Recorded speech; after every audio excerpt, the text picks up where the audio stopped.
मुअज़्ज़ज़ सामीन किराम, पूरी मोहब्बत के साथ, शौक़ के साथ, उल्फत के साथ, प्यार के साथ, अदब के साथ, एहतराम के साथ, इखलास के साथ दिल की गहराई से एक मरतबा दरूद शरीफ पढ़ लें।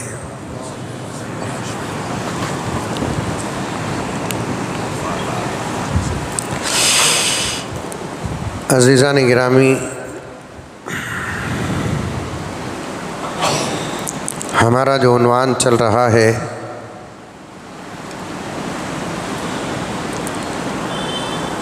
दुनिया की हकीकत।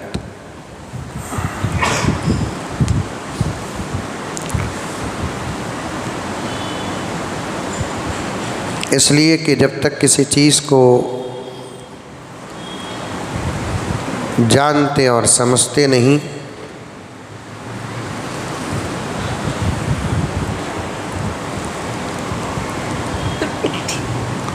उसको पाने या उससे बचने की कोशिश भी नहीं होगी।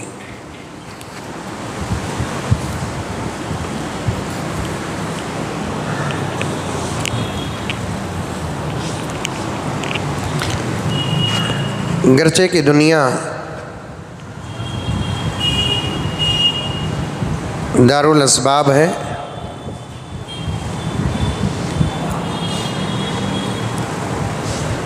इसको बनाने और पैदा करने का जो मकसद था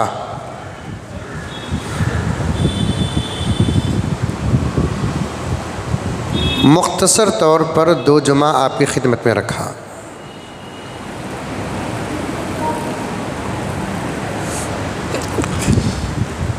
और ये हकीकत है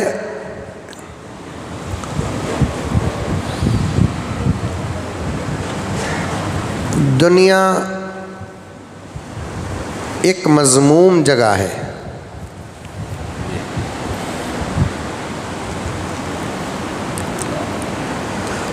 और इसकी थोड़ी ना थोड़ी हकीकत हर इंसान जानता है।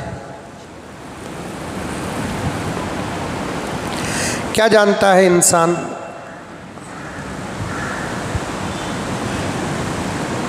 इस दुनिया में इंसान हमेशा रहने के लिए नहीं आया,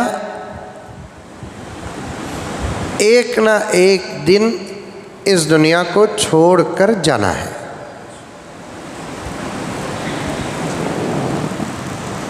इस हकीकत से मुसलमान ही नहीं, वो इंसान जो अल्लाह रसूल को मानते नहीं वो भी वाकिफ़ है।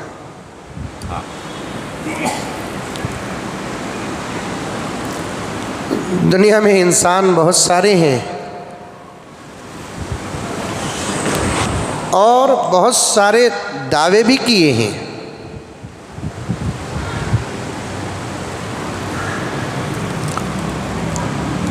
किसी ने अपने आप को वली होने का दावा किया,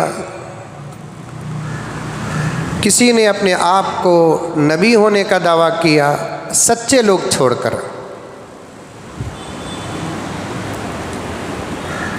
किसी ने तो अपने आप को खुदा होने का दावा किया, लेकिन आज तक किसी का दावा किसी भी किताब में नहीं मिलेगा कि मैं दुनिया में हमेशा रहूँगा।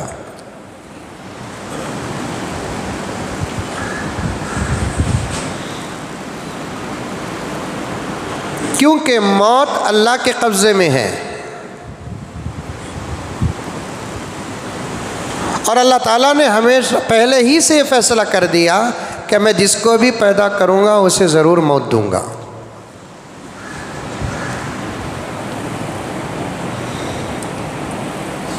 मैं खालिक हूँ, मेरे अलावा पूरी कायनात में जितनी चीज़ें हैं वो तमाम की तमाम मखलूक़ात में दाखिल है और जो भी मखलूक़ है उसे मौत का मज़ा चखना ज़रूरी है।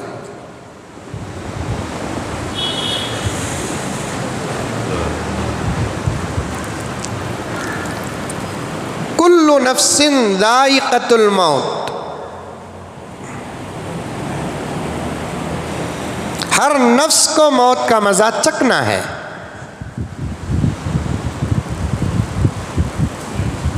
दुनिया कब से है और दुनिया कब तक रहेगी, इस हिसाब से हमारा कोई ताल्लुक़ नहीं। हम कब से हैं और हम कब तक रहेंगे, यही हिसाब की हमको ज़रूरत है।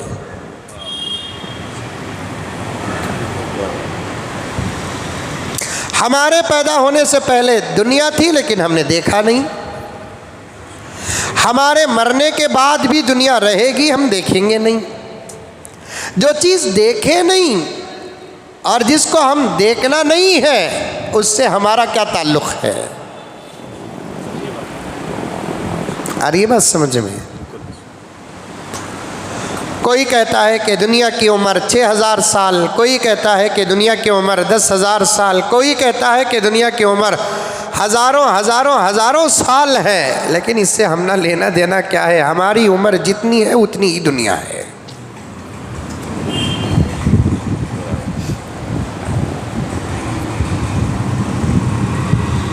इस बात को अगर इंसान समझ गया तो फिर वो अपनी ज़िंदगी बड़ी मोहतात गुजारेगा, चाहे मुसलमान हो कि गैर मुस्लिम हो।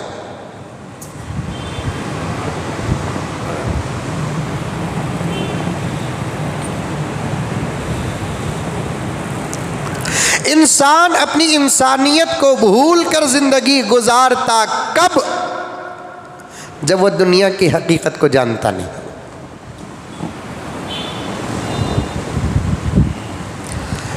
हज़रत हसन बसरी रहमतुल्लाह अलैह से किसी ने पूछा कि हज़रत वाला, दुनिया व इंसान की हकीकत क्या है?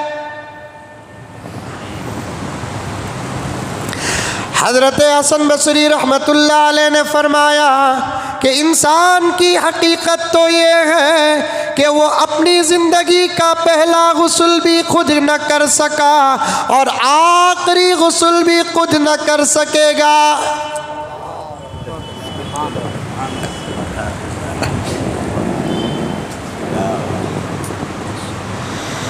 दौलत, औरत, शोहरत, माल, जाह, जलाल, इसके पीछे वही लोग पड़ते हैं जो दुनिया की हकीकत से नावाकिफ हैं।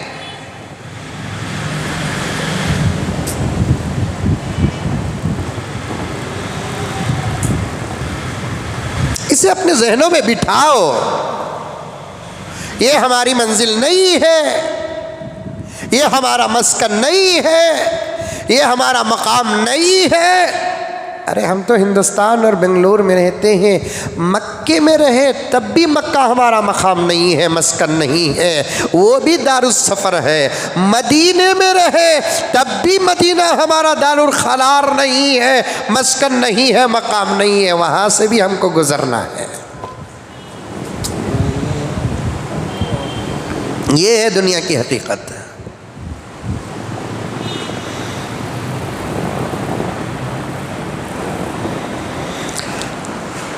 अभी मैं आगे बढ़ा नहीं,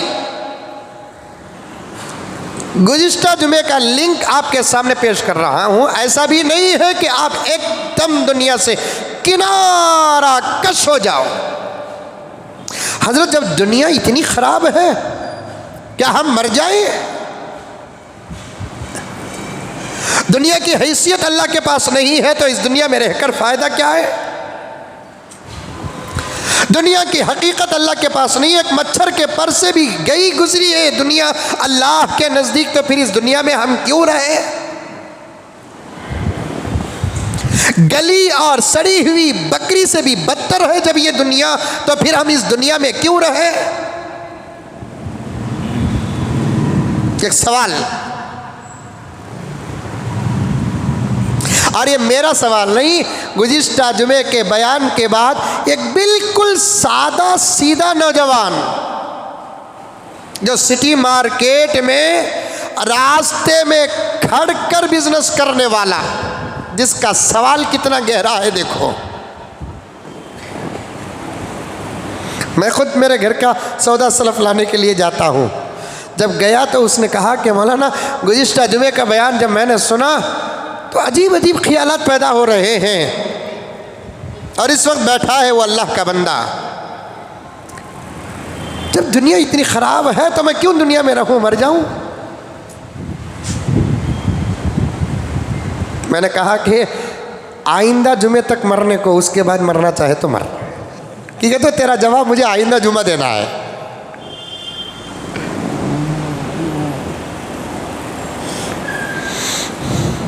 इसके दो जवाब हैं। मैं बारहा कहता हूं मेरे दोस्तों, बयानात सुनो, एतराज न करो, सवाल करो। अरे डॉक्टर साहब की तशरीफ, अल्लाह अकबर, हरम के मेहमान आए हैं।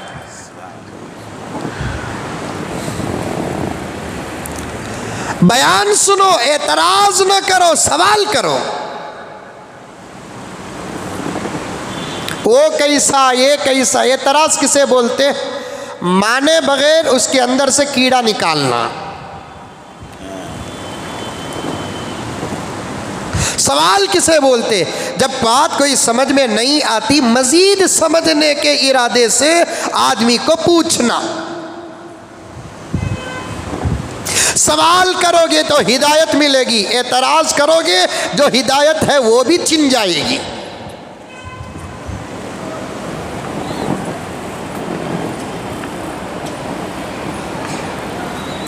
अइज़ा मितना व कुन्ना तुराबा व इज़ामा अइन्ना लमबऊसून। ये एतराज़ था मुशरिकों का कि ऐ मोहम्मद जब हम मर जाएं, अइज़ा मितना व कुन्ना तुराबा, जब हम मिट्टी मिट्टी हो जाए, व इज़ामा रेज़ा रेज़ा हो जाए, अइन्ना लमबऊसून, क्या फिर हम उठाए जाएंगे? ये सवाल नहीं था, ये एतराज़ था। कुरान पाक की आयत और आयत का जुज़ पेश कर रहा हूँ मैं।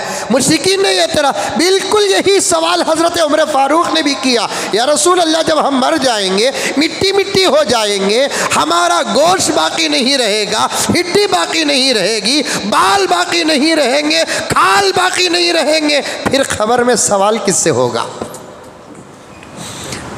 ये उमर का सवाल था, वो मुशरिकों का एतराज़ था। एतराज़ कभी न करो। एतराज़ के बारे में हमारी किताबों में लिखा है, एतराज़ वही आदमी करता है जो बात समझ कर भी मानना नहीं चाहता। बात समझ में आ जाती है, मानना नहीं चाहता। सवाल वो करता है जो समझना चाहता है।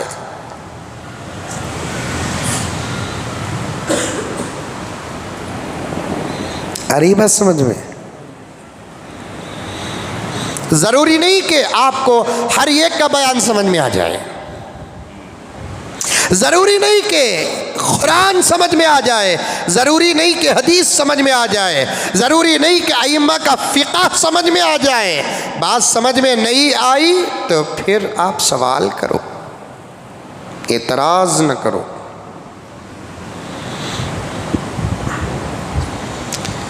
एतराज़ करने वाला हिदायत से महरूम हो जाता है, सवाल करने वाले को इल्म भी मिल जाता है, समझ भी आ जाती है, हिदायत से भी आरास्ता हो जाता है।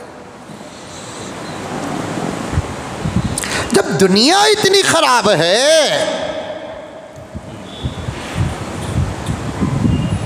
तो फिर इस दुनिया में रहना क्यों? एक सादा सीधा इंसान जो रास्ते में खड़े होकर हलाल रोज़ी का तालिब है, और मैंने उसकी मेहनत को देखा, कड़कड़ाती धूप में पसीने के खतरे गिर रहे हैं और इतना बेहतरीन सवाल कर रहा है। मैंने कहा कि वाक़ईतन इसकी मेहनत ये सवाल कर रही है।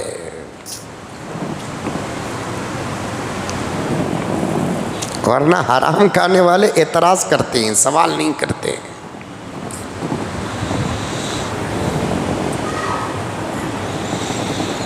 मैंने कहा कि तेरा जवाब भाई इंशाअल्लाह ताला आइंदा जुमा दूंगा।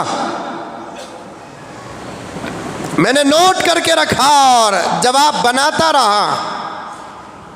आदमी की तड़प जैसे होती है, अल्लाह तबारक व ताला मदद भी वैसे करते हैं।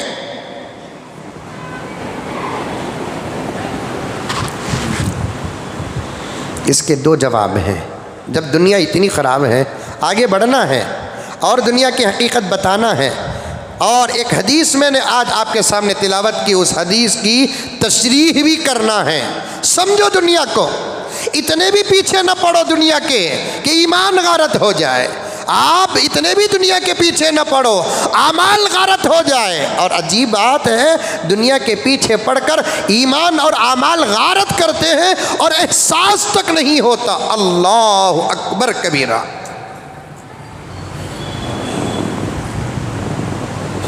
मेरे शेख खुद आलम फरमाते हैं, अमल छूटता है तो इतने ख़तरे की बात नहीं जितने ख़तरे की बात अमल के छूटने का एहसास ख़त्म होता है तो ख़तरे की बात है। नमाज नहीं पढ़ा, अमल छूट गया, इंशाअल्लाह ताला तौफीक मिल जाएगी। मैं नमाज नहीं पढ़ा, मेरे से नमाज छूट गई, ये एहसास तक अगर पैदा नहीं होता तो समझो कि बहुत बड़ा खतरा तुम्हारे ईमान के दरवाजे को खिटखिटा रहा है।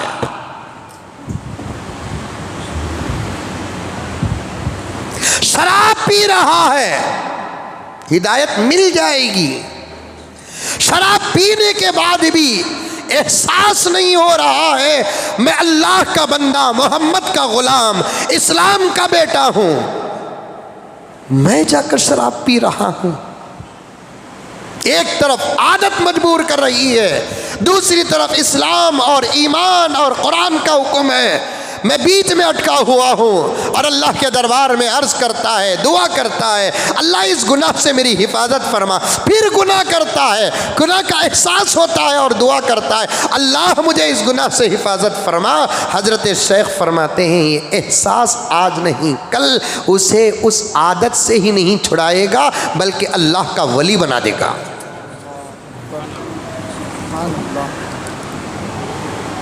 आज अमल ही नहीं छूटा मेरे दोस्तों, एहसास तक खत्म हो गया, एहसास बर्बाद हो गया। हम जिंदा हैं, हमारे एहसास के जनाजे उठे हैं।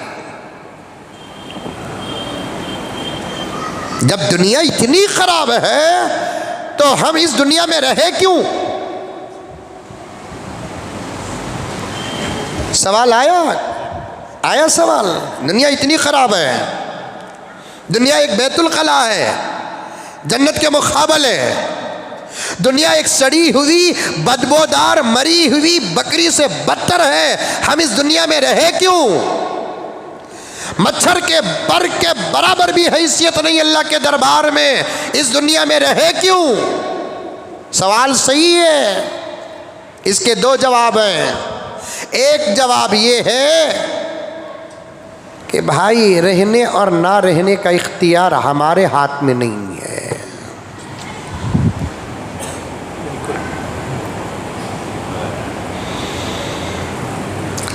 पहला जवाब ये है रहने और ना रहने का इख्तियार हमारे हाथ में नहीं है, क्योंकि जान हमारी नहीं है, अल्लाह की नेमत और अल्लाह की अमानत है। जब खुदा लेना चाहे तो तब देना,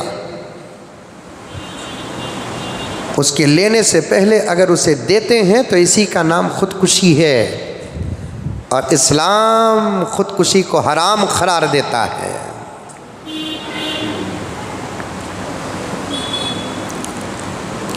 जान हमारी नहीं,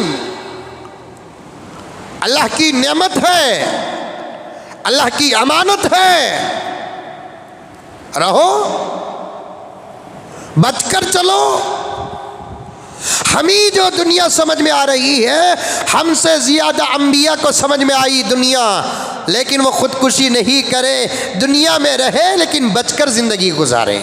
हमको जो दुनिया समझ में आ रही है, हमारे से ज़्यादा सहाबा को दुनिया समझ में आई, लेकिन वो खुदकुशी नहीं करे, रहे दुनिया में लेकिन बचकर चले।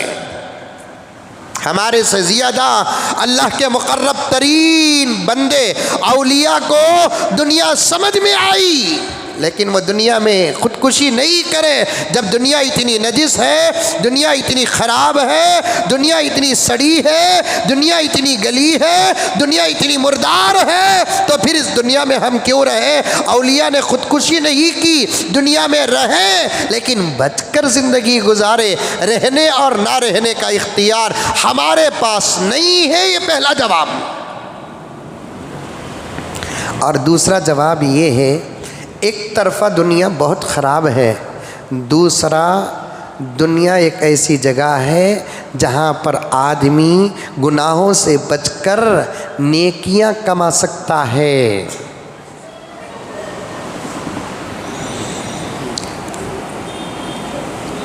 दिल्ली से बेंगलोर को आ रहा है, रास्ते के सफ़र में 4-5 जगह पर स्टॉप हो रहा है, उतरा, क्योंकि ट्रेन के रुकने का 10-15 मिनट वक्त है। कुछ चीज़ें यहाँ ऐसी मिल रही हैं जो जायज़ भी हैं, उसे अगर ख़रीदेंगे तो मंजिल पर फ़ायदा होगा। तो एक अक्लमंद इंसान अगर उसके पास पैसा है तो ज़रूर वो ख़रीद कर अपने घर लेकर जाता है, और ख़ास तौर पर वो चीज़ें ख़रीदता है जो उसे मंजिल में नहीं मिलती। अरे आ रही है नहीं आ रही है समझ में बात? मुंडी तो भी हलाओ रे बाबा, आ रही है नहीं आ रही है?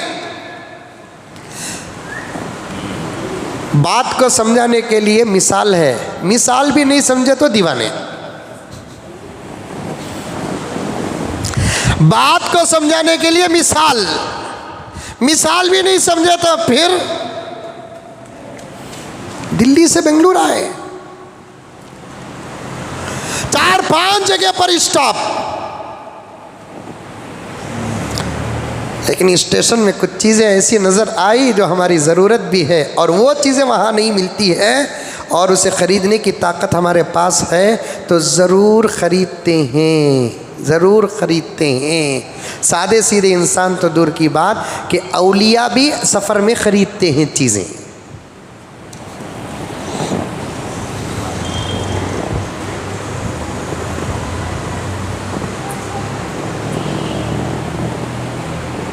औलिया भी सफ़र में जाते हैं तो बराबर अच्छी अच्छी चीज़ें ख़रीदते हैं। जमात में जाने वाले साथियाँ जब जमात में बैरून वगैरह जाते हैं तो कुछ वक्त उनको भी दिया जाता है कि जब शहर आए तो ज़रा शहर भी देख लो तारीख़। अब वो जाते हैं तो कुछ चीज़ें ख़रीद लेते हैं, मक्का जाते हैं तो मक्के में भी कुछ चीज़ें ख़रीद लेते हैं, और मदीने में तो ख़रीदते ही हैं। वहाँ भी तकवा दिखाते, नहीं नहीं नहीं नहीं, यहाँ ख़रीदना नहीं कि यहाँ इबादत करने आए सो। ये वो लोग यहाँ बोलते हैं जो पहली दूसरी मर्तबा पूरी दुनिया ख़रीद को ले लगा है, अब पूरी पूंजी खाली होने के बाद अब तकवा दिखाते, ख़रीदना नहीं ख़रीदना नहीं।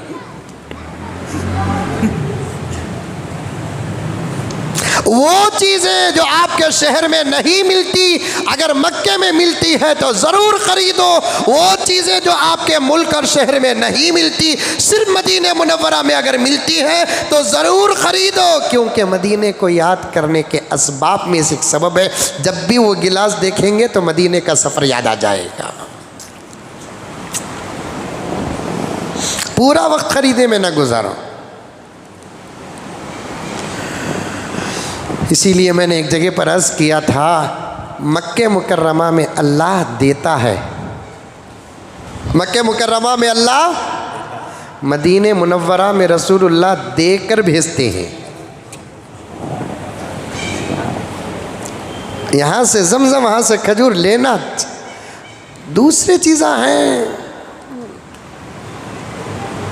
सफ़र में गए, मौला तकी उस्मानी साहब दामद बरकातुहू ने एक जगह पर लिखा है कि सफ़र में गए तो अपने घर वालों को कुछ न कुछ, कोई ना कोई चीज़ ज़रूर लेकर आओ।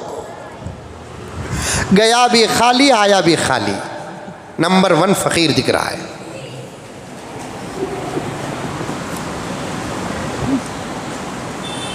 खाली तोहफे बाहर दे रहे हैं, अपने घर को कोई तोहफा नहीं देता।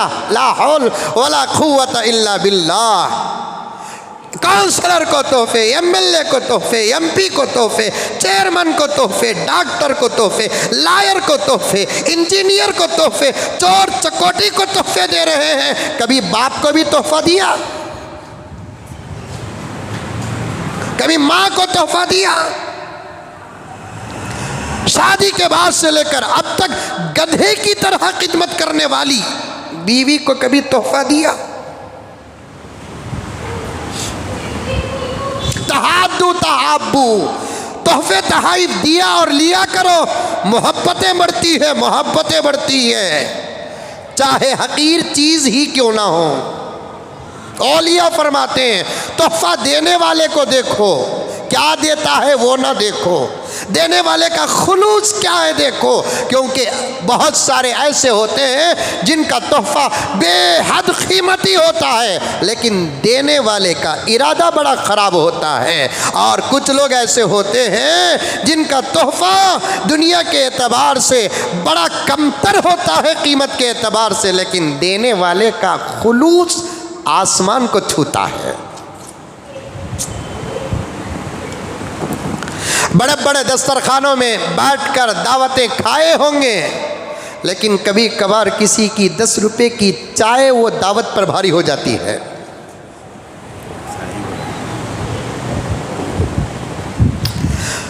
जहां दीदा शख्सियत हजरत मौलाना मुफ्ती तकी उस्मानी दामत बरकातुम सारे आलम का इस वक्त का सबसे बड़ा मुफ्ती, सारे आलम का, सिर्फ पाकिस्तान का नहीं, एशिया का नहीं, सारे आलम का। बात गलत नहीं है, बात हकीकत है। अरब भी आज अगर नए मसले का जवाब लेना चाहता है तो हजरत मौलाना मुफ्ती तकी उस्मानी का दरवाज़ा खटखटाता है। अल्लाह ने ऐसा इल्म अता किया, दुनिया तकरीबन देख चुके हैं। जहां दीदा शख्सियत, कई जुबानों के माहिर, लाखों शागिर्दान, हजारों मुरीदीन, चहीते और उस्साक का तो हिसाब ही नहीं। लेकिन हजरत फरमाते हैं, एक मर्तबा मैं कहीं जा रहा था, किसी ज़रूरी काम से मैं कार से उतरा, मुझे एक नौजवान देखा और पहचान लिया। करीब आकर पूछा, अस्सलामु अलैकुम। वालेकुम अस्सलाम, आप हज़रत मौलाना तकी उस्मानी हैं? जी, क्योंकि हज़रत इतने बड़े आलिम, मुफस्सिर और मुहद्दिस हैं, लेकिन सादगी ऐसी है कि पहचाने नहीं जाते।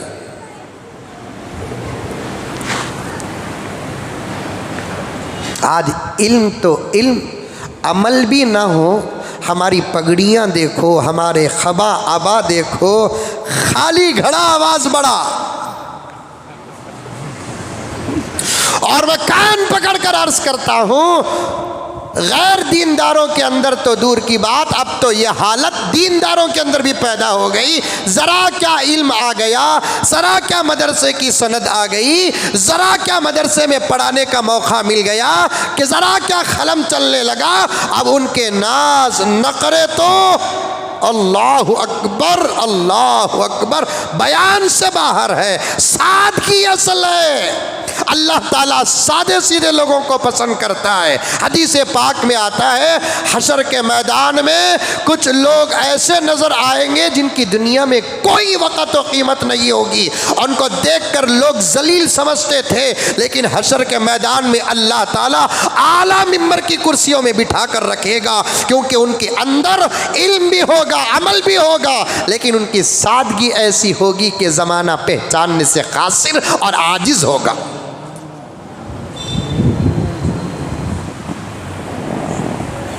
और हज़रत दामत बरकातुम बड़े सादे सीधे, बहुत सादे सीधे।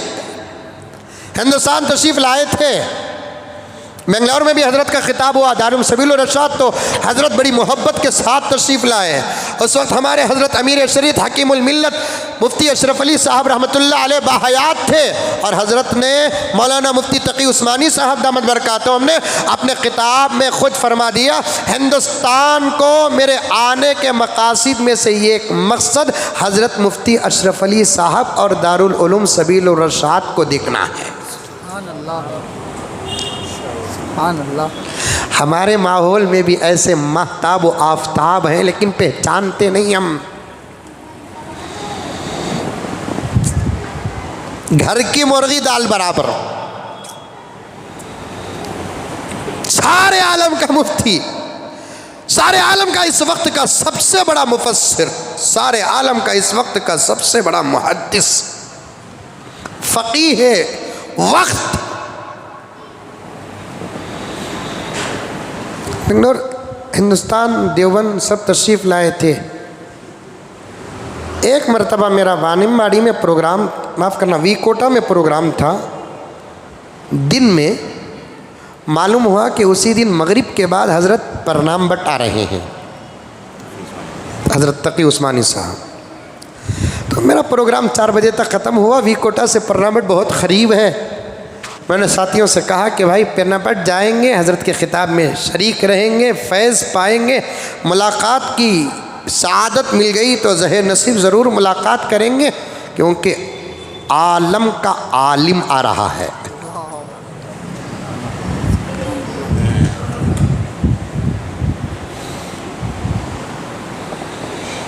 आलम का आलिम आ रहा है।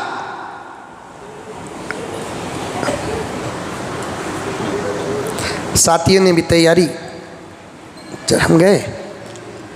हज़रत के आने से पहले मैं जिस मस्जिद में हज़रत का ख़िताब था उस मस्जिद में दाखिल हुआ तो पेरनापेट मेरा पुराना गहरा ताल्लुक़ है। उस शहर से 17-18 साल से मैं रमज़ान में ख़ास तौर पर जाता आता रहता हूँ। वहाँ के साथियों ने मुझसे मोहब्बत का इजहार किया और मस्जिद में एक हिस्सा ख़ास तय करके रख दिए थे ताकि हज़रत के आने में परेशानी ना हो, और वहाँ पर 10-15 हज़रात को बैठने की इजाज़त थी। इत्तफ़ाक़ से वो जगह में मुझे भी जगह मिल गई। बिल्कुल, नमाज भी हज़रत ही को पढ़ाना था। हज़रत उस्मानी साहब दामद बरकातुम को नमाज़ पढ़ाना था। बिल्कुल मुसल्ले के ज़रा साइड में मैं बैठ गया, जहाँ मौज़िन साहब बैठते उससे ज़रा हट कर बैठा। अभी 10-12 मिनट थे नमाज अज़ान होने के लिए, मगरिब तो। थोड़ी देर के बाद एक साहब आए, सीधा आकर बिल्कुल इमाम साहब के मुसल्ले के बिल्कुल पीछे आकर बैठ गए। मैं भी उस वक्त तक हज़रत को देखा नहीं था। हज़रत की किताबें पढ़ी लेकिन हज़रत को देखा नहीं था।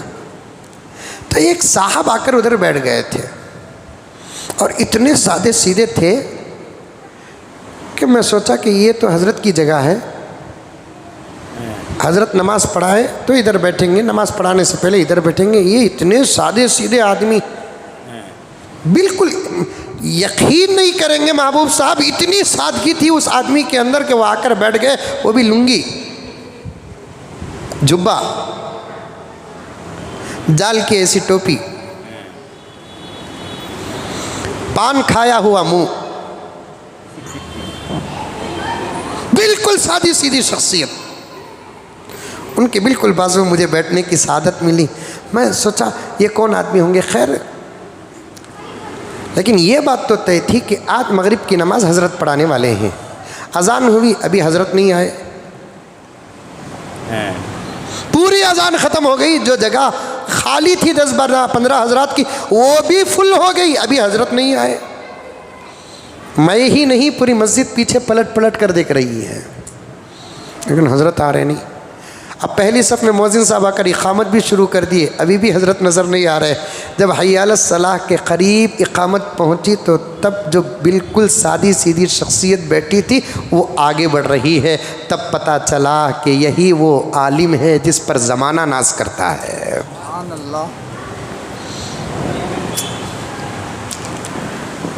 पहचाने नहीं गए। और अकरम साहब, खुदा की कसम खाकर कहता हूँ कि हज़रत का बयान लंबा चौड़ा नहीं था डॉक्टर साहब, सिर्फ 45 मिनट था हज़रत का किताब। या अय्युहल्लज़ीना आमनू तक़ुल्लाह व कूनू मअस-सादिक़ीन पर हज़रत ने जो किताब फरमाया एक समंदर बहा दिया। सादगी ऐसी, आज दुनिया के अंदर इल्म ज़रा आ जाए, दौलत ज़री आ जाए, शोहरत ज़री मिल जाए, यूँ समझते हैं कि हमारे से बड़ा दुनिया में कोई नहीं है। क्या खतरा भर सलाहियत किसी को मिल जाए, यूँ समझते हैं कि दुनिया हमारे कदमों तले है।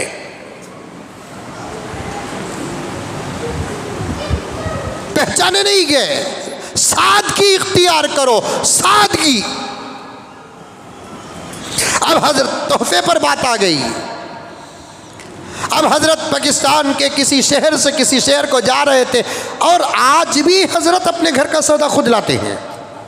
व्हाट्सएपों में देखा होगा, कल ईद है तो ईद का सामान रात को इतना बड़ा आलिम तन्हा हाथ में बैग पकड़कर ईद का सामान ले रहा है, किसी ने फ़ोटो पकड़कर वायरल कर दिया कि हज़रत ईद की तैयारी में मसरूफ़ है। आज हम ना खादिमा होना, नौकरा होना, चाकरा होना, बैठने से पहले कार खोलने वाला होना, उतरते वक़्त कार खोलने वाला होना, जूते चप्पल उठाने वाला एक हो, आसा उठाने वाला एक हो। हा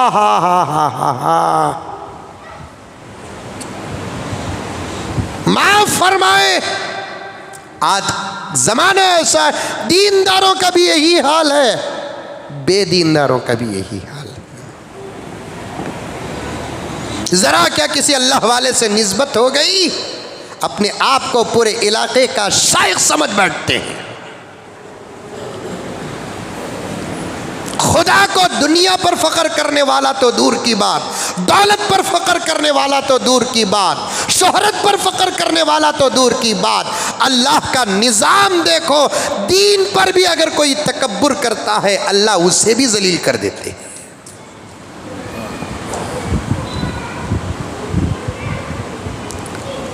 अपने ईमान पर फख्र मत करो, शुक्र करो।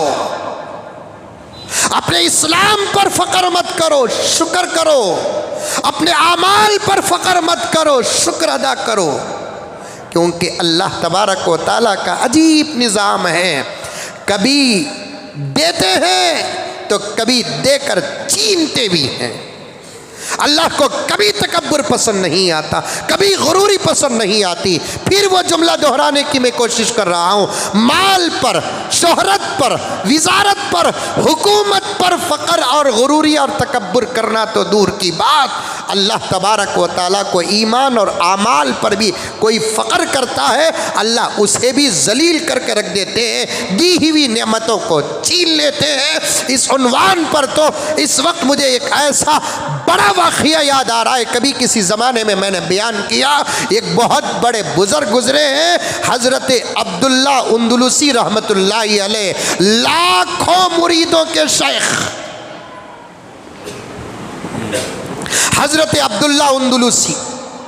अंदलुस एक गांव का नाम, शहर का नाम, वहाँ रहने वाले शेखुल मशाइख हज़रत अब्दुल्ला अंदलुसी रहमतुल्लाहि अलैह। और गहराई में जाऊँ तो आपको बताऊँ, ये इतना बड़ा शेख है जिसके खुलफा में हज़रत अबू बकर शिबली हैं।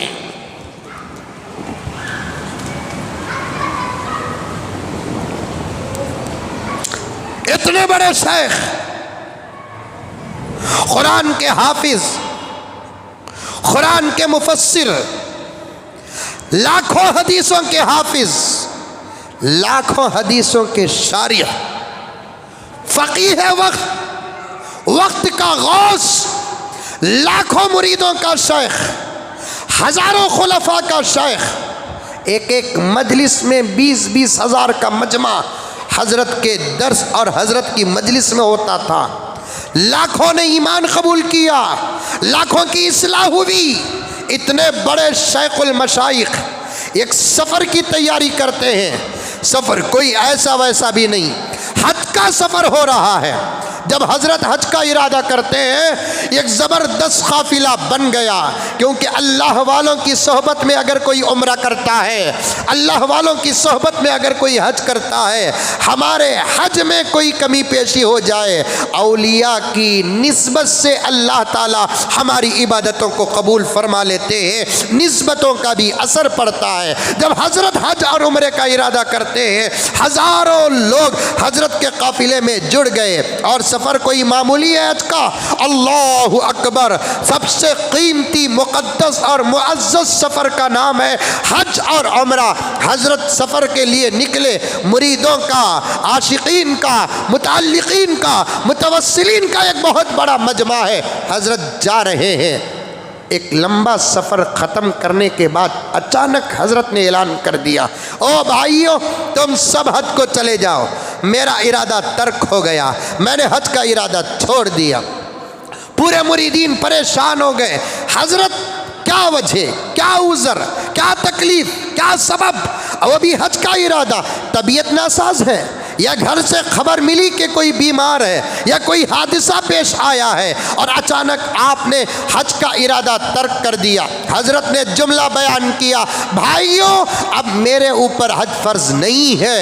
और मजमा परेशान हो गया, तुम्हारे ऊपर क्यों हज फर्ज नहीं है? तो हजरत ने फरमाया कि भाइयों बात कुछ और है, आप समझ नहीं सकते। पूरा मजमा परेशान था, रातों में दुआओं में मसरूफ़ है, लेकिन पूरी रात नमाज पढ़ने वाला अल्लाह का वली, पूरी रात दुआ करने वाला अल्लाह का वली, जिसकी ज़िंदगी में कभी तहज्जुद नहीं छूटी, जिसका दिल हमेशा अल्लाह अल्लाह अल्लाह कहता था, आज 2 रात से हजरत पूरी मजलिस से गायब हैं। पता नहीं कि हजरत कहाँ जाते हैं। हजरत अबू बकर शिबली रहमतुल्लाहि अलैह हजरत को एक रात फॉलो करते हैं तो देखते क्या हैं कि हजरत एक ईसाई का दरवाज़ा पूरी रात खिटखिटा रहे हैं। हजरत अबू बकर शिबली परेशान हो गए, अल्लाह ये क्या बात है? हजरत का दरवाज़ा सारा आलम खिटखिटाता था और आज हजरत एक ईसाई का दरवाज़ा खिटखिटा रहे हैं। अबू बकर शिबली रहमतुल्लाह अलैह ने देखा कि बात तो कुछ और है, देखा जाएगा क्या होता है। बहुत खिटखिटाने के बाद अंदर से दरवाज़ा खुलता है तो ईसाई बाहर निकल कर कहता है, ओ बूढ़े, जो मैंने कहा तो कहा, अमल करना है तो आ, नहीं तो जा। अल्लाह अकबर। अबू बकर शिबली देखते हैं कि आज हमारे शेख को कोई इतनी बदतमीजी से बात कर रहा है। कहता है कि बूढ़े, और क्या बात थी, क्या शराइत थे? फिक्र के समंदर में अबू बकर शिबली डूब गए। थोड़ी देर के बाद आवाज गुफ्तगू की आती है। अबू बकर शिबली सुनते हैं। शेखुल मशाइख हजरत अब्दुल्ला ओंदुलीसी कहते हैं कि भाई तेरे 3 शर्तों में मुझे 2 शर्तें मंजूर हैं, एक शर्त नहीं। अबू बकर शिबली परेशान हो गए कि क्या शर्त है। फिर गुफ्तगू आगे बढ़ती है तो ईसाई को शेखुल मशाइख कहते हैं, दीन छोड़ दूंगा और 1 साल तक सुवर चराऊंगा, लेकिन कुरान की बेहुरमती नहीं करूंगा, क्योंकि वो मज़हब की मुक़द्दस किताब है। किसी भी मज़हब के मुक़द्दस किताब की तौहीन ये इंसानियत के ख़िलाफ़ है। धर्म के ख़िलाफ़ तो दूर की बात, इंसानियत के ख़िलाफ़ है। तेरे 3 शर्तों में से 2 शर्तें मंजूर हैं। एक, दीन छोड़ दूंगा, ला हौल वला कुव्वता इल्ला बिल्लाह। दूसरा, 1 साल तक सुवर चराऊंगा। तेरे 2 शर्तें मंजूर हैं। ईसाई कहता है कि मैं इंतज़ार करूंगा, तुम 2 शर्तों पर अमल करो, एक अभी और दूसरा 1 साल तक मैं तुम्हारी निगरानी करूंगा। खुद मेरे पास सुवर हैं, तुम 1 साल तक चराओ, तब जाकर हम हमारी बेटी का निकाह तुम्हारे साथ करेंगे। पूरा माजरा अबू बकर शिबली रहमतुल्लाह अलैह के सामने आ गया। अब हजरत अबू बकर का जो हाल हुआ होगा वो मैं क्या जानूँ, आप क्या जाने। एक मुरीद अपने शेख से, अपने माँ बाप से भी बढ़कर मोहब्बत करता है। एक मुरीद अपने शेख से, एक शागिर्द से भी बढ़कर मोहब्बत करता है, क्योंकि शेख अल्लाह और अल्लाह के रसूल का रास्ता बताने वाला, दिल की सफाई का इलाज करने वाला, ट्रीटमेंट करने वाला, दुआएं जिक्र और अस्कार के ज़रिए से देने वाला अबू बकर शिबली का जो हाल हुआ आकर हज़रत अबू बकर शिबली रहमतुल्लाह अलैह अपने पूरे काफ़िले में ये बता देते हैं, भाई हमारे शेख का बड़ा बुरा हो गया, दुआएं करो दुआएं करो दुआएं करो, और इंतज़ार करने का वक्त नहीं। सफ़र अगर मुलतवी हो गया तो फिर वक्त पर मक्का पहुँचने में ताख़ीर होगी और इस साल हज नहीं होगा। निकलो, हम वहाँ जाकर दुआ करेंगे। लंबा चौड़ा वाक़िया है, अंदर बड़े निकात हैं और नसीहतें हैं। मैं जितनी ज़रूरत है उतनी बोल बोलकर आगे गुजरो। पूरे हज से फारिग हुए, रसूलुल्लाह सल्लल्लाहु अलैहि वसल्लम के दरबार अक़दस में हाजिर हुए, आका के दरबार में सलाम अर्ज़ किया, अपने शेख के लिए दुआ की गुजारिश की। वापस आते हैं हज से फारिग होकर, देखते क्या है कि अंदलुस के किसी इलाके में लाखों और हज़ारों के बीच में बैठकर कुरान पढ़ने वाला, बैठकर कुरान की तफसीर करने वाला, बैठकर नबी के हदीस बयान करने वाला, हदीस की शरह करने वाला, मसाइल बताने वाला, बातिनी इलाज पेश करने वाला, ज़ाहिरी इलाज पेश करने वाला। अल्लाहु अकबर। अब क्या है कि चटेल मैदान में हाथ में वो असा जो मस्जिद में जुमे में मिंबर में पकड़ता था, वो असा जो मजलिस में लेकर बैठता था, उस असे को छूना मुरीदीन अपनी सादत समझते थे। हाथ में वही असा है, चटेल मैदान है, एक साया तक नहीं है। देखते क्या है कि शाइख नहीं, शाइखुल मशाइख सुवरों को चरा रही है।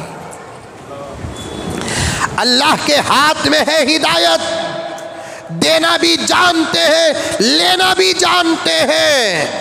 हमारे मोमिन बनने से हमारे अल्लाह को कोई फ़ायदा नहीं, और इंसानों के कुफ्र करने से अल्लाह को कोई नुकसान नहीं। अल्लाह के दरबार में हमेशा हिदायत की भीख मांगते रहो। जिसे हिदायत मिल गई मौत तक सलामती की दुआ करते रहो, वरना मैंने वो अहादीस कई मरतबा आपके सामने बयान कर दिए। ज़िंदगी भर का मुसलमान मौत के वक्त काफिर बनकर मरेगा, हज़ारों वाक़ियात मौजूद है। सुबह का मुसलमान शाम को काफिर, शाम का मुसलमान सुबह को काफिर देखने में आता है। मुझे साफ कहने दो मेरे दोस्तों, ईमान के बाद ही तमाम चीज़ों का दर्जा है। ईमान को किसी के नाम पर कुर्बान न करो, हर चीज़ को ईमान के नाम पर कुर्बान करो। दुनिया में सब चीज़ें मिल सकती हैं, एक चीज़ नहीं मिलती जब तक उसका फजल ना हो, वो चीज़ का नाम है ईमान।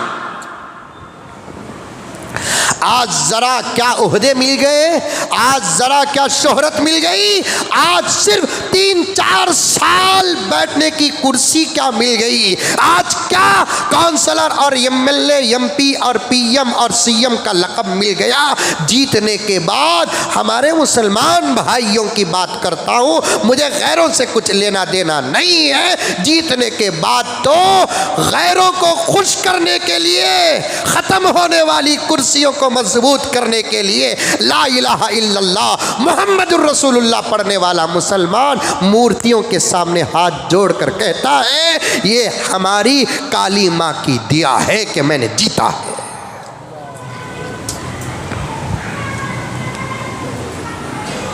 ला हौल वला कुव्वता इल्ला बिल्लाह।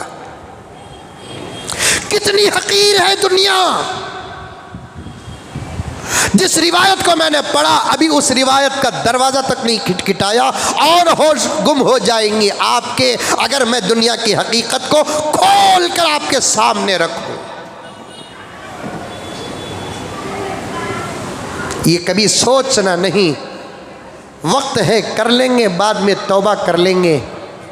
हज़रत हसन बसरी रहमतुल्लाह अलैह फरमाते हैं, तौबे के भरोसे पर गुनाह करने वालों से अल्लाह तौबे की तौफीक भी छीन लेते हैं।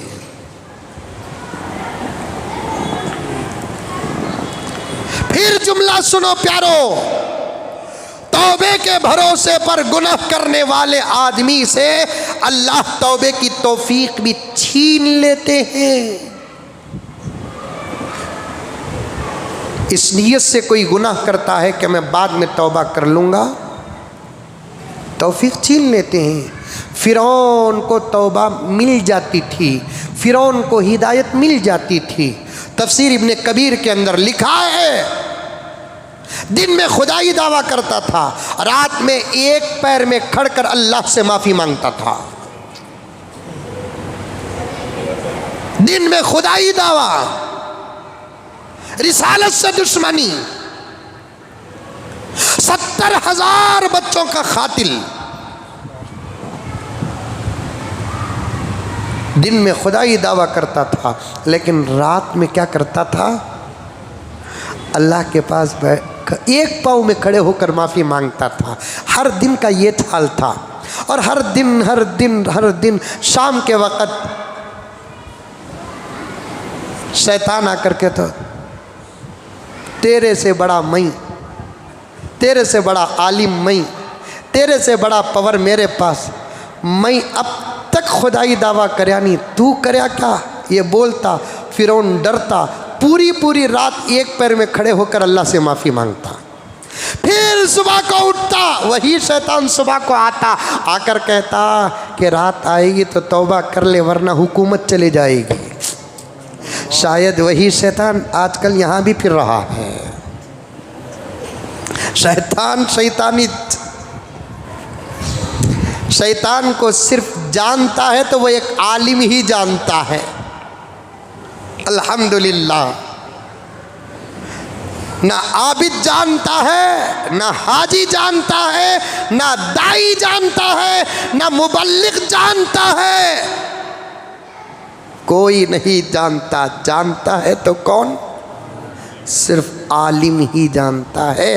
कसम अल्लाह की, शैतान की दाल हर एक के कुकर में गल जाती है, अगर किसी के कुकर में गलती नहीं तो वो आलिम है।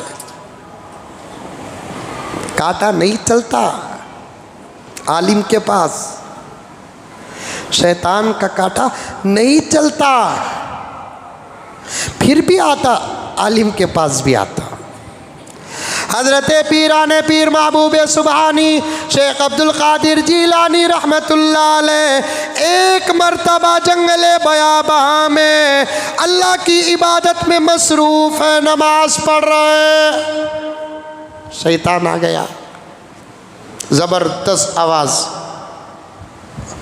माइक सिस्टम भी शैतान के पास इतना ज़बरदस्त है, दूर से इसी आवाज़ निकालिया, चारों तरफ से आवाज़ आ रही है, ए अब्दुल कादिर, तुम्हारी इबादत हमारे दरबार में बहुत पसंद आ गई, तुमने अपनी ज़िंदगी में बड़ा मुजाहिदा कर लिए हमें पाने के लिए, तुम्हारी इबादत से हम खुश होकर आज हमने फ़ैसला किया, आज से तुम पर इबादत माफ़ है। वाह, हम ना कहाँ से तुम्हें ये आवाज़ आ गई। मुसल्ला भी मस्जिद को सदका दे को चल जाएंगे।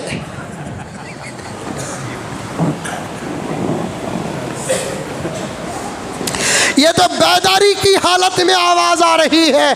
हम में से कोई घुग्गू ख्वाब में भी सुन लिया तो फरेद छोड़ाता।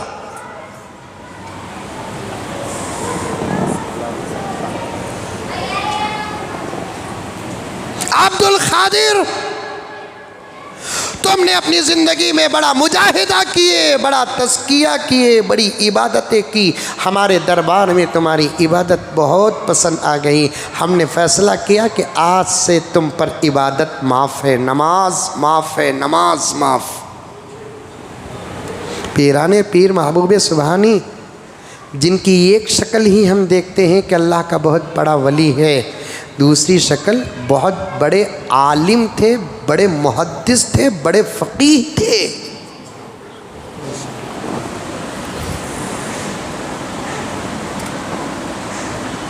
तसव्वुफ़ गालिब था, उनका इल्म छुप गया।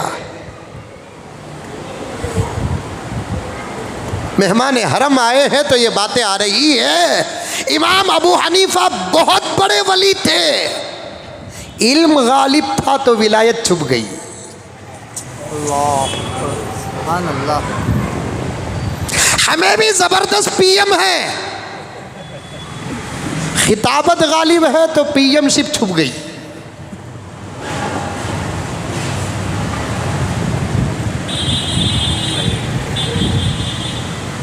ज़बरदस्त सोफ़ा मेकर हैं ये, क्या इनको गाड़ी चलाना नहीं आता?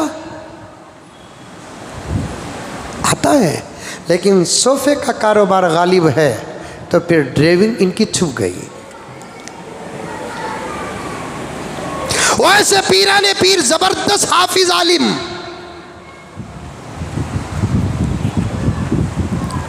मुफस्सिर मुहद्दिस फ़क़ीह। बाज़ों ने फरमाया इमाम अबू हनीफा, इमाम मालिक, इमाम अहमद बिन हम्बल, इमाम शाफी की तरह मुस्तकिल इमाम। बाज़ों ने कहा कि नहीं, जैसे इमाम अबू हनीफा के मसलक में ज़बरदस्त शागिर्द इमाम अबू यूसुफ और इमाम मोहम्मद पैदा हुए, वैसे इमाम अहमद बिन हम्बल के मसलक के ज़बरदस्त आलिम थे।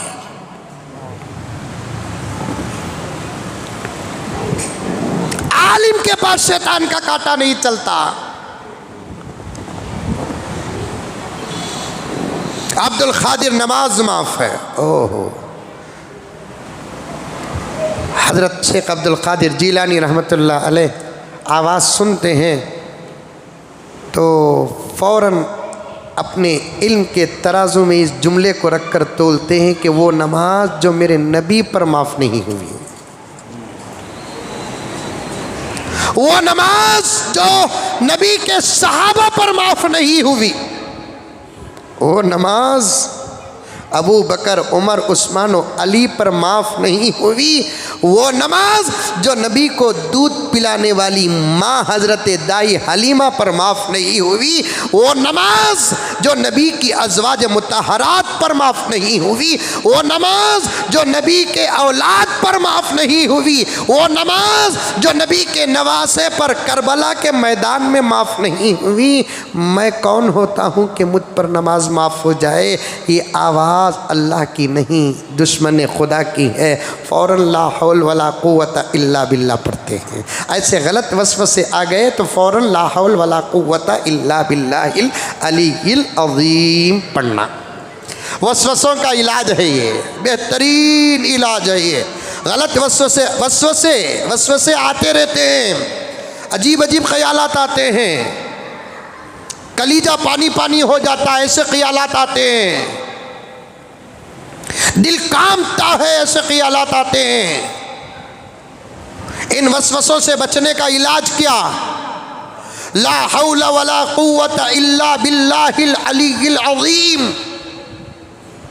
शैतान खरीब तक नहीं आता, उन्वान का रुख बदल जाएगा। वक्त का तकाजा है, हर जुमा 5 मिनट को मैं काटते काटते गुजर रहा हूँ ताकि मैं अपने ऐलान पर पहुँच जाऊँ। देखिए अकरम मुंडी हला रहे, ये हो नहीं सकता हजरत।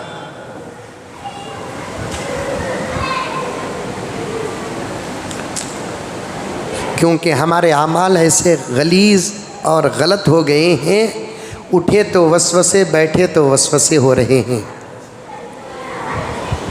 और नेक लोग वसवसे आते हैं तो परेशान हो जाते हैं, बुरे लोग वसवसों के पीछे चलते हैं।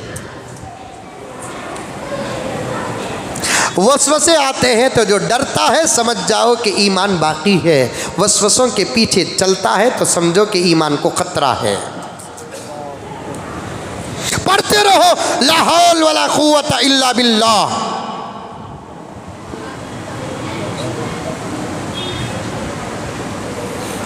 एक नौजवान मुझे पूछा, हजरत वसवसे आ रही ना, क्या करना?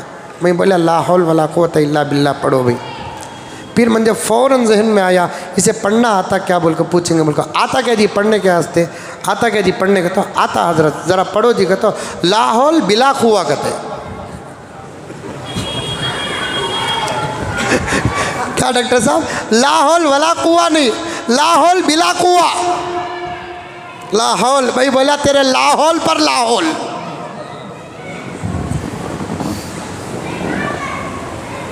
सूरह फातिहा में 70 बीमारियों की शिफा है। मैं पढ़ा तो भी शिफा, तुम्हें पढ़े तो भी शिफा। लेकिन शिफा के लिए शर्त क्या है? सही पढ़ना। आयतुल कुर्सी पढ़ेंगे तो शैतान भाग जाता है, मैं पढ़ा तो भी भाग जाता, तुम्हें पढ़े तो भी भाग जाता। लेकिन शर्त क्या है? सही पढ़ना। कोई मुसीबत पर इन्ना लिल्लाहि व इन्ना इलैहि राजिऊन, दिल में सकीना नाजिल होता है। मैं पढ़ूंगा सकीना नाजिल, आप पढ़ेंगे सकीना नाजिल। लेकिन शर्त क्या है? सही पढ़ना। गलत पढ़ेंगे इलाज तो होगा नहीं, गलत पढ़ने का गुनाह होगा। पढ़ो ला हौल वला कुव्वत इल्ला बिल्लाह तो वसवसे ख़त्म। हज़रत पीराने पीर महबूब सुबहानी शेख अब्दुल कादिर जीलानी रहमतुल्लाह अलैह ला हौल वला कुव्वत इल्ला बिल्लाहिल अलीयिल अज़ीम पढ़ते हैं। शैतान भागता है, भागते भागते कहता है अब्दुल कादिर आज तुझे तेरे इल्म ने बचा लिया।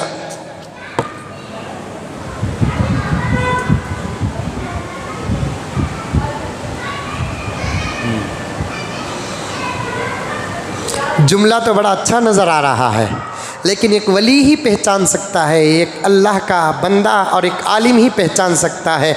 इस जुमले में भी बम है,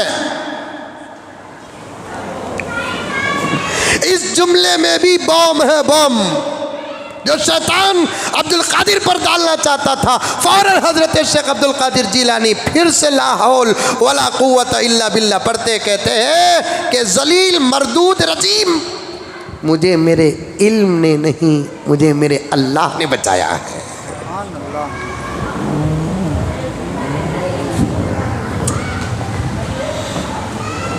बचाने वाली जात अल्लाह की,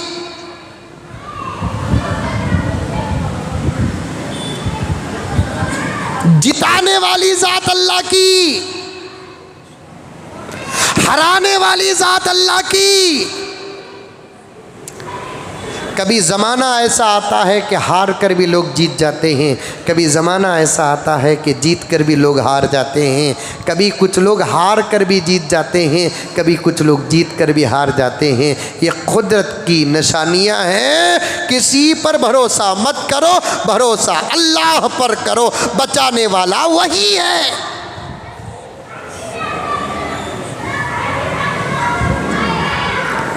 अब जो लोग कहते हैं ना, मैं गुज़िश्ता जुमा भी थोड़ा छेड़ा था, आज भी मौका नहीं थोड़ा छेड़ कर, जहन साफ करो, साफ करो। बास ख्यालात, जुमले ही शिरक नहीं होते, बास ख्यालात भी शिरक बन जाते हैं। अब फला हुकूमत आई, कुछ नहीं होगा, अल्लाह चाहे तो सब कुछ होगा।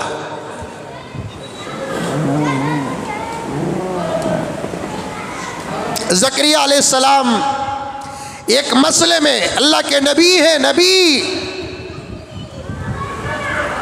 भरोसा अल्लाह पर, बचाने वाला वो, जिलाने वाला वो, कुछ नहीं होगा इंशाअल्लाह। हुकूमतें बदलती रहेंगी, हुकूमतों पर सिर्फ 5% भरोसा रखो, वह भी ज़ाहिरी। 90 पर 5% अल्लाह पर भरोसा रखो। हर एतबार से दुश्मनों के साए में अल्लाह की कसम 8 साल से अल्लाह तबारक व तआला हमारी हिफाजत कर रहा है। तुमको नहीं मालूम, मैं तो डंके की चोट में कहता हूं, मुल्क के हालात इस वक्त सिवाय उलमा के किसी को नहीं मालूम, किसी खाइद को नहीं मालूम, किसी सदर को नहीं मालूम, किसी काउंसलर को नहीं मालूम, किसी एमएलए एमपी को नहीं मालूम जो मुल्क और आलम के क्या हालात है। सिर्फ उलमा जानते हैं। क्यों उलमा जानते हैं? इसलिए कि कुरान खोल कर पढ़ने और कुरान खोल कर समझने वाले को क़ियामत तक क्या होगा नज़र आता है, हदीस पढ़ने वाले को क़ियामत तक क्या होगा नज़र आता है। इसलिए इस वक्त के हालात खुदा की कसम सिवाय हजरत उलमा के कोई नहीं जानता। 2014 में जब इस्लाम दुश्मन पार्टी, इंसानियत दुश्मन पार्टी बैठी तो हमने वो जुमले भी कानों से सुने हैं कि पता नहीं हजरत अब क्या होगा, क्या होगा, क्या होगा। अल्लाह का फजल 7-8 साल का अरसा गुजर गया, इस्लाम का बाल भी बीगा नहीं हुआ। इंशाअल्लाह ताला सुम्मा इंशाअल्लाह, खुदा की कसम आइंदा भी कुछ नहीं होगा। अरे ये तो हमारी तारीख है कि फिरऔनी माहौल में मूसा बनकर जीना ये हमारी शान है, नमरूदी माहौल में इब्राहिम बनकर जीना हमारी शान है।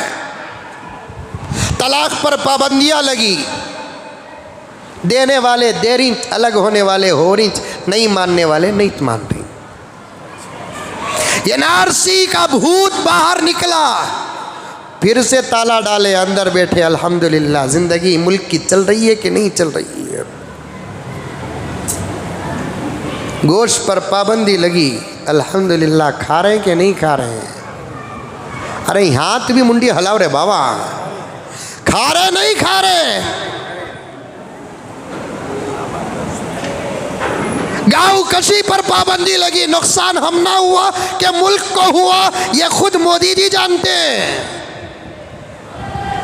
एक जबरदस्त ज़हीन इंसान 4 दिन पहले रिपोर्ट पेश कर रहा है, सालाना मुल्क को सिर्फ गाय के गोश्त पर पाबंदी, बैल के गोश्त पर पाबंदी लगाने की वजह से 7,500-8 हज़ार करोड़ का मुल्क को नुकसान हो रहा है।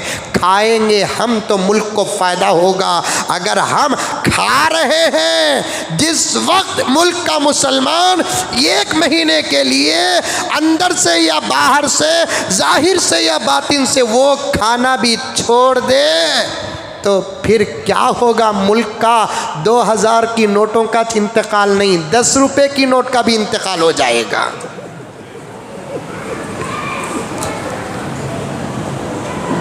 दो 2000 के नोट इंतकाल हो गए ही। इन्ना लिल्ला पढ़ो नो को की कहते इन्ना लिल्ला पढ़े तो गई सु मुसीबत फिर आ जाती कहते। अब इन्ना लिल्ला पढ़ेंगे तो वो 2000 के नोटा गए सो फिर आ जाएंगे। मैं खुद नहीं चाहता कि वो 2000 के नोटा फिर पैदा हो, इसलिए कि एक तो क्या है, उसको पैदा करने वाले मोदी जी थे, इसलिए उसकी बरकत ही ख़त्म। आप गौर कर देखें, जब नोटबंदी आई थी तब मैंने कहा था कि नोट की वैल्यू, बरकत ख़त्म हो गई। वो नोट रखे तक रहती, चिल्लर नहीं ना बोल को 50 रुपये की चीज़ ख़रीद को 2000 दे को 1950 रुपये चिल्लर लिए, वो 2 दिन भी नहीं रहते पैसे, वो ख़त्म हो जाते। दूसरा, वो नोट, जब नोटबंदी आई थी तब मैंने कहा था ये नोट से घरों में डाउट शुरू होगा कि कहतो जेब में रखे, बारिश पड़ती, कलर वो भी ऐसा कलर चॉइस करे, होठा में लगाने की लाली नोटा में लगाए उन्होंने। होठा में लगाने की लाली नोटा में लगाए कि कहतो लाली लागो दिए रहे तो ना। अब वो जेब में रखो, बारिश पड़ को नहीं, पानी पड़ को कि नहीं, बच्चा मुंह लगा को कि काकी कर को जेब में धब्बा पड़गा। अच्छे अच्छे लोगों के घर में डाउट कहाँ जाको आए सो हो रहा है, नहीं हो रहा है। फिरऔनी माहौल में मूसा बनकर जीना ये हमारी शान है। अल्हम्दुलिल्लाह, बचाने वाले अल्लाह तबारक व तआला है। यही सबक हज़रत पीराने पीर महबूब सुबहानी शेख अब्दुल कादिर जीलानी रहमतुल्लाह अलैह ने दिया। फ़ौरन लाहौल वला कुव्वत इल्ला बिल्लाह पढ़ा, कहा कि मरदूद लईन रजीम, मुझे मेरे इल्म ने नहीं, मुझे अल्लाह ने बचाया। मायूस होकर जाते जाते तीसरा पैगाम देते हुए जाता है, अब्दुल कादिर वाक़ियतन अल्लाह ने तुमको बचाया, वरना मैं तुम्हारे पास आने से पहले तुम्हारे मकाम के 70 औलिया की विलायत बर्बाद करके आया हूँ। तुम्हारे पास आने से पहले 70 औलिया की विलायत गारत करके आ रहा हूँ। एक आलिम के पास कांटा नहीं चलता, सबके पास शैतान का कांटा चलता है। दिन भर खुदाई दावा करता था और रात को आकर कहता तो तौबा तौबा तौबा, तेरे से करोड़ों साल पहले मैं पैदा हुआ, मेरे पास इतना इल्म था कि फरिश्ते जलसा रखकर मंजे बुलाते थे, मेरा बयान तौहीद के उन्वान पर सुनकर मलाइका रश करते थे, लेकिन मैंने अपनी ज़िंदगी में कभी खुदाई दावा नहीं किया। तू करया? डर कर एक टांग में पूरी रात फ़िरौन क्या करता था, तौबा करता था। फिर सुबह को आकर वही शैतान क्या करता था, अरे कर खुदाई दावा, रात आएगी तो तौबा कर ले, इन्नल्लाह युहिब्बुत तव्वाबीन व युहिब्बुल मुतताहिरीन, अल्लाह तौबा करने वाले को पसंद करता है। 70 मरतबा तौबा तोड़ो तो 70 मरतबा अल्लाह माफ़ करता है। अगर तू अब रात के तौबा पर बरकरार रह जाएगा, ये आलम की हुकूमत तेरे हाथ से चले जाएगी, ये बादशाहत तेरे हाथ से चले जाए, ये कुर्सी तेरे हाथ से चले जाएगी, और इस कुर्सी में वो बैठ जाएगा जिसको तू हाथ में उठाकर लोरियां देता था। फिर तेरा हाल क्या होगा वो बयान से बाहर है। फिर वो क्या करता, रात के तौबा पर भरोसा करके दिन में खुदाई दावा करता। अल्लाह को इतना गुस्सा आया, तौबा पर भरोसा करके गुनाह करता है। चल तुझे मैं रात के बाद मौत नहीं दूंगा, रात आने से पहले मौत दूंगा, रात के बाद मौत नहीं दूंगा, रात आने से पहले मौत दूंगा। फिरौन जो गर्क हुआ रात के अंधेरे में नहीं, दिन के उजाले में गर्क हुआ, क्योंकि तौबा पर भरोसा करके गुनाह करता था ना। अल्लाह तौबा ही की तौबीक और वक्त सब छीन लिया।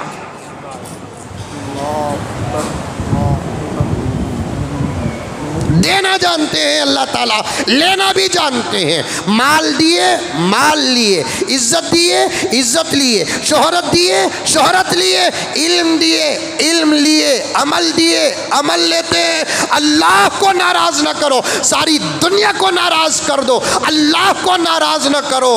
अगर अल्लाह को नाराज़ करके सारी दुनिया को खुश करोगे, नतीजा सिफर ही निकलेगा, सिफर। एक तरफ अल्लाह, दूसरी तरफ दुनिया तो दुनिया, एक तरफ अल्लाह, दूसरी तरफ माँ बाप आ जाए तरजीह अल्लाह की होगी। एक तरफ अल्लाह, दूसरी तरफ बीवी बच्चे आ जाए तरजीह अल्लाह की होगी।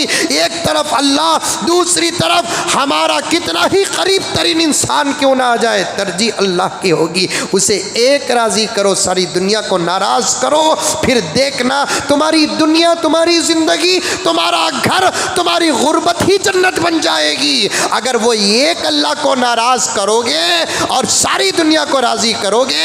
हजरत इब्राहिम बिन अदम फरमाते हैं, मेरी जिंदगी का तजुर्बा है, अल्लाह को छोड़कर जो भी दुनिया को खुश करना चाहा, ना दुनिया उससे खुश हुई, ना वो दुनिया से राजी हुआ।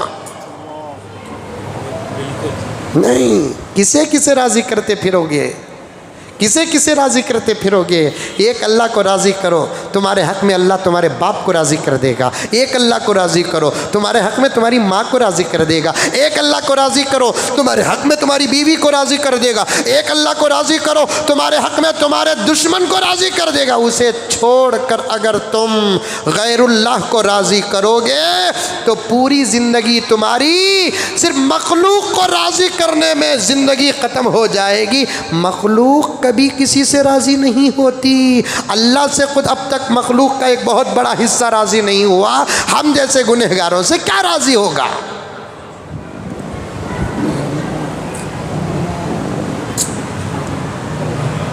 अल्लाह अकबर। अब हज से वापिस आए तो देखते क्या है कि शेखुल मशाइख सुवर चढ़ा रही, रो रो कर दुआ कर रहे हैं। हाजियों की दुआ कबूल होती है। घर को जाना पसंद नहीं। पूरे खुलफा व मुरीदीन, मुताल्लिकीन, मुतासिलीन को शेख के साथ निकले। हज नहीं हुआ तो क्या हुआ, शेख के साथ घर को तो जाएंगे। हम तो अभी अभी अल्लाह और अल्लाह के घर की ज़ियारत करके आए हैं। अल्लाह ने हमारे दुआओं में पवर दिया है। अब हम कुछ नहीं मांगेंगे, अल्लाह से अल्लाह का वली मांगेंगे। गिड़गिड़ा कर दुआएं करते हैं तो दुआ कबूल हो गई। अचानक हज़रत शेख चमकते हैं, ऐसे चमकते हैं जैसे गफलत में रहने वाला चमक कर होश में आता है। हज़रत ऐसे चमक कर होश में आते हैं, अपनी इधर उधर की चीज़ तलाश करते हैं, फ़ौरन परेशान हो जाते हैं। पसीना इतना निकल रहा है कि पूरा हल्का तर हो गया। हज़रत फ़ौरन जाकर एक बहती नदी में गुस्ल करते हैं, अपना इमामा तलाश करते हैं, सर में इमामा बांधते हैं, अल्लाह से रो रो कर गिड़गिड़ाते हैं, सजदे में चले जाते हैं। अबू बकर शिबली को इल्हाम हुआ, अबू बकर हमने तेरी दुआ के सदक़े तेरे शेख को तेरे हवाले कर दिया। अबू बकर मुरीदीन के साथ दौड़ते हुए आते हैं तो देखते क्या है कि शेख फिर सजदे में पड़ा है, कहता है कि अल्लाह माफ़ कर दे, आज के बाद ऐसा गुनाह नहीं करूँगा। अल्लाह माफ़ कर दे, आज के बाद ऐसा गुनाह नहीं करूँगा। अल्लाह माफ़ कर दे, आज के बाद ऐसा गुनाह नहीं करूँगा। सब आमीन कर रहे हैं, आमीन कर रहे हैं, आमीन कर रहे हैं। जब दुआ मुकम्मल हुई, सब शेख को गए, मुसाफा किए, बोसा दिए, रो रो कर गले मिल रहे हैं। हजरत क्या हुआ हजरत आपको? हम हज भी करके वापिस आ गए हजरत, हमारी इस्लाह करने वाले थे आप सुवरों को चरा रहे, क्या हुआ हजरत? हजरत पूरा कुरान आपको पानी की तरह याद था, आप दीन बदल दिए। इतनी हदीसें आपको याद थी, कोई हदीस भी याद? हज़रत अब्दुल्ला उंदुलसी कहते हैं कि भाई पूरा कुरान भूल गया, सिर्फ एक आयत याद थी, वमन यब्तगी गैरल इस्लाम दीनन फलन युक़बल मिन। एक आयत याद थी, इस्लाम को छोड़कर दूसरा दीन तलाश करेगा, उसका कोई अमल कबूल नहीं होगा। फिर हदीस क्या हुए? इतने लाख हदीस आपको याद थे, एक ही हदीस याद थी, मन बद्दल दीना फल युक्तल, जो दीन को बदलता है उसे कत्ल कर दिया जाए। मैं वाजिबुल कत्ल था, तुम तो मुझे कत्ल कर देना था, उस वक्त कत्ल कर दे, हमेशा का जहन्नमी बन जाता। अल्लाह की रहमत गालिब थी। हज़रत इतना बड़ा हादिसा, इतना बड़ा अजाब आप पर आया क्यों? हज़रत ने फरमाया कि भाई तुमने आमीन कहा ना, मैं अल्लाह से माफ़ी मांगा ना, आज के बाद कभी ऐसा गुनाह नहीं करूँगा। भाई मैंने शराब नहीं पी, मैंने जिना नहीं किया, मैंने किसी मुसलमान तो मुसलमान गैर मुस्लिम को भी धोखा नहीं दिया, मैंने किसी को गाली नहीं दी, गीबत नहीं की। फिर क्या गुनाह हुआ हज़रत? मियाँ तुम्हारे साथ सफ़र कर रहा था, रास्ते में एक मंदिर नज़र आई, मंदिर में कुछ लोग पूजा कर रहे थे, मेरे दिल में गुरूर पैदा हो गया, इनसे तो हमें अच्छे।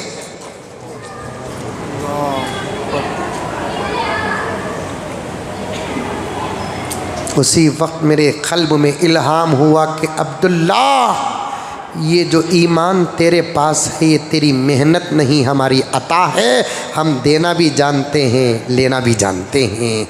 ये गुरूर था, अल्लाह ने मेरे इस गुरूर को बताना चाहा तो मेरे क़ल्ब से ईमान को छीन लिया। मैं उसी वक्त और ज़रा आगे गया, एक फ़ितने में मुब्तला कर दिया।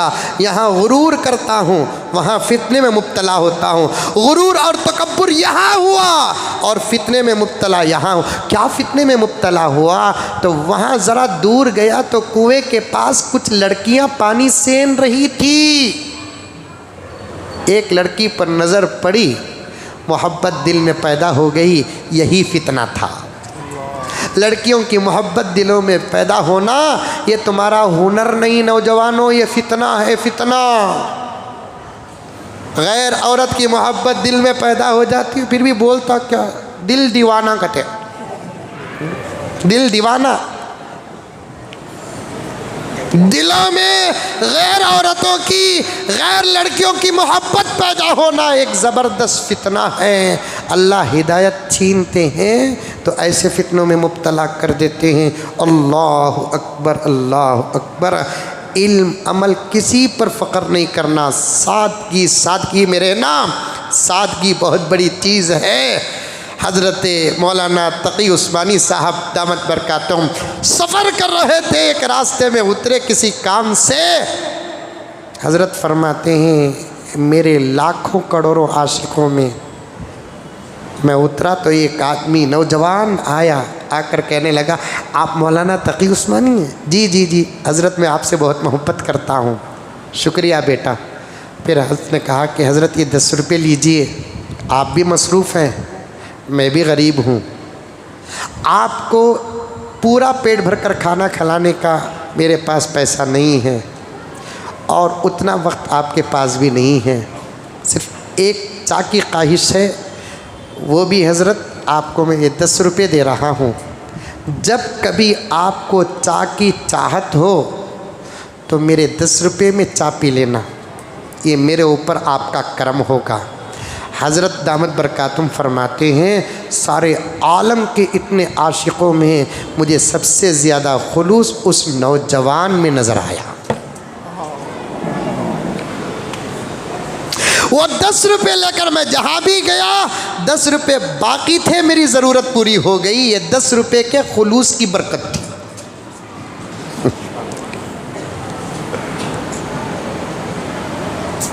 तोहफ़ों में बड़ा असर होता है। यहाँ तक बात रखो, आइंदा जुमा बकिया बातें आपके सामने अर्ज़ करूँगा। दुआ कीजिए कि अल्लाह ताला मुझे और आपको सबको अमल करने की तौफ़ीक़ अता फ़रमाए। आखिर में हज़ब मामूल हमारी मस्जिद के चंदे के मुताल्लिक़ गुजारिश है, बाजू के हाउस का काम शुरू हुआ है, इंजीनियर का प्लान आना बाकी है, इसलिए आप तमाम हज़रात से गुजारिश है कि ज़्यादा से ज़्यादा